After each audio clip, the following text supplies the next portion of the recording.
খুড়ো, আরে ও খুড়ো, বলি আকাশে কি মেঘ দেখতে পাচ্ছ না? এখনই ঝড় বৃষ্টি শুরু হবে তো, তাড়াতাড়ি পালাও। আমি তো চোখে দেখতে পাইনে রে বাছা। তাই তো এখানে পথ হারিয়ে দাঁড়িয়ে আছি। যদি কেউ আমাকে একটু সাহায্য করে। এই ঝড় মেঘের ভেতরে কে তোমাকে সাহায্য করতে আসবে খুড়ো? তুমি এসো আমার সাথে।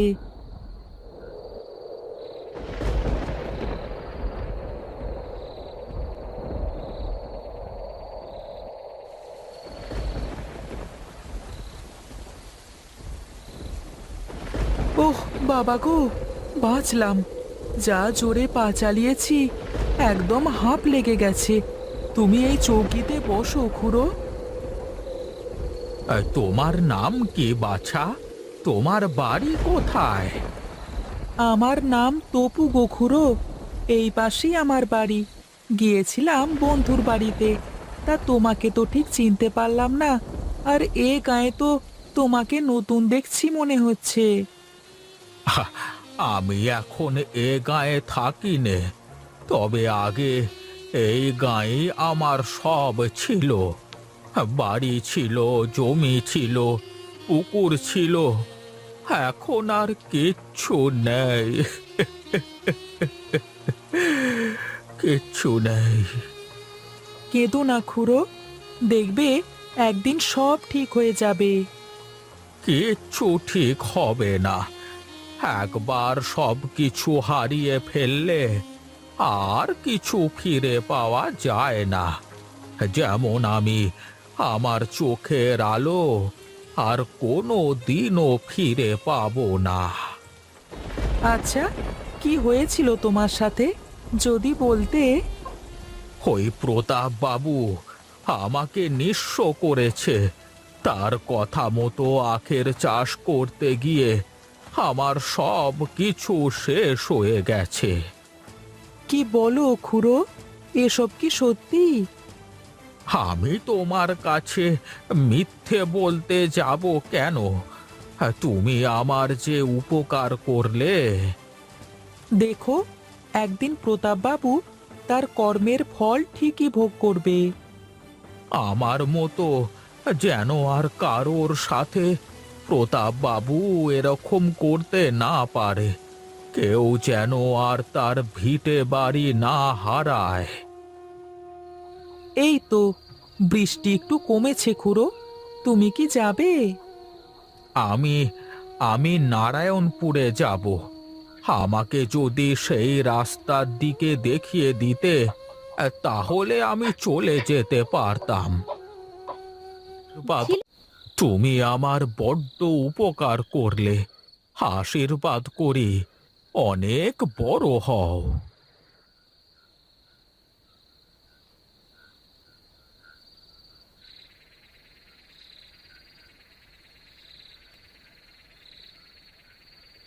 বলি, কোথায় ছিলি এতক্ষণ? এই ঝড় বৃষ্টির ভিতর কেউ বাইরে থাকে?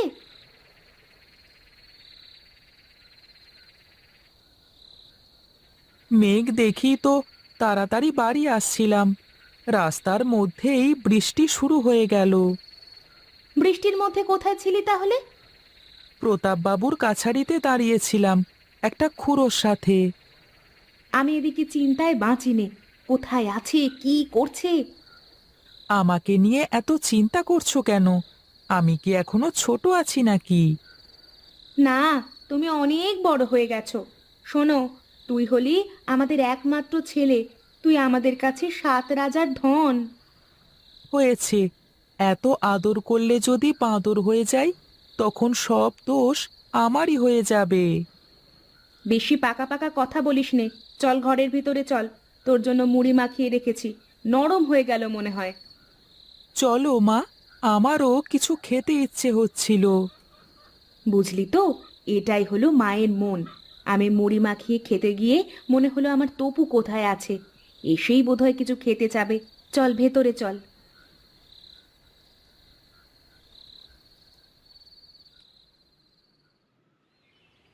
এই শোন তোরা, এবার কিন্তু বেশি করে গুড় বানাতে হবে। তাই বেশি বেশি করে আঁক লাগা সবাই। এবছর গুড়ের অনেক দাম হবে। দাদা, আমি ভাবছিলাম এবছর আমি আমার গুড় আর কারোর কাছে বিক্রি করব না। এবার থেকে আমি আমার গুড় নিজেই হাটে বসে বিক্রি করব। বাহ, এ তো খুবই ভালো কথা। কিন্তু তুই কি ভুলে গেছিস যে এ গায়ে আখের চাষ করতে হলে আমার কথা মতো চাষ করতে হবে?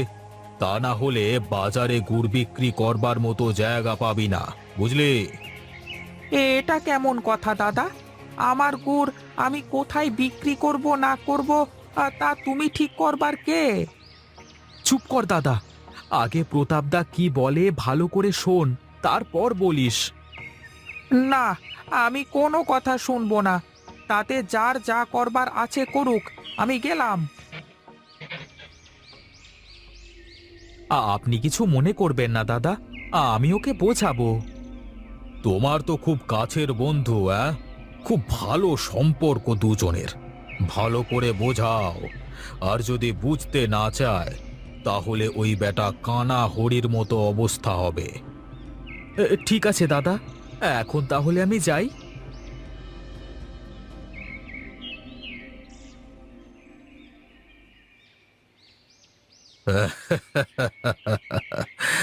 ঘুঘু দেখেছো?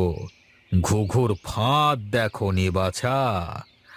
এবার আমি তোমাকে ঘুঘু আর ফাঁদ দুটোই দেখিয়ে ছাড়বো চাঁদু।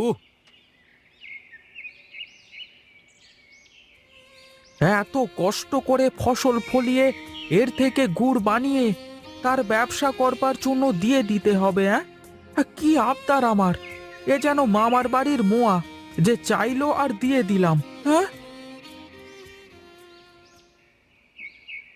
কি রে দাদা, তোর কি মাথা টাথা সব গেছে নাকি? তুই প্রতাপের সামনে দাঁড়িয়ে ওভাবে কথা বলে আসলি? তুই জানিস নে বেটা কত বড় বজ্জাত? ভুলে গেছিস সব? হরি কাকার সাথে কি করেছে? আমি কিছুই ভুলিনি রে নিধির, কিন্তু এভাবে আর কতদিন? কেউ না কেউ এর প্রতিবাদ না করলে এর থেকে মুক্তি পাওয়া যাবে না। তাই বলে তুমি? তোমার সংসার আছে, একটা ছেলে আছে, অন্তত ওর মুখের দিকে তাকিয়ে তুমি তো এসব ভুলে যেতে পারো। এই দেখ, আর কদিন পরেই আগগুলো কাটা যাবে। এত কষ্টের ফসল তার হাতে দিয়ে আসতে বলছিস আমাকে? আমি তোমার কথা বুঝি দাদা, কিন্তু আমাদের কি করবার আছে? আছে আছে, অনেক কিছুই করবার আছে। তুই শুধু দেখতে যা।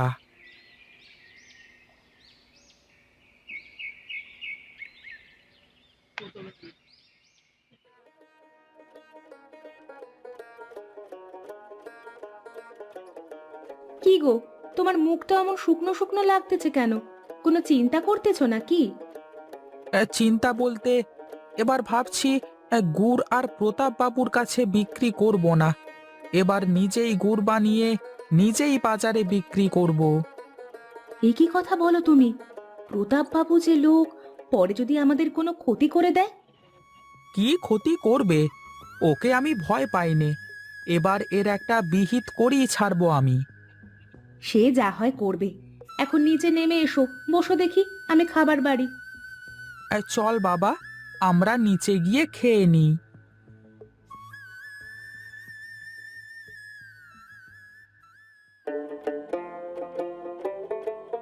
আচ্ছা বাবা, এই প্রতাপ বাবুকে শিক্ষা দেওয়া যায় না? গাঁয়ের সব লোক একসাথে হলে তো সে আর কিছু বলতে পারবে না। চুপচাপ খেয়ে নে বাবা, তোকে ওসব নিয়ে ভাবতে হবে না। তুই মন দিয়ে লেখাপড়া কর বাবা। বুঝলে গিন্নি, দু একদিনের মধ্যে একটু খরা সুবিধে দেখে আগগুলো কেটে আনতে হবে। নিধিরের সাথে কথা বলে দুজনে একসাথে করতে পারলে খাটনিটা দুজনেরই কম হবে। যা ভালো বোঝো করো, আমার যা করার তা করে দেবনে।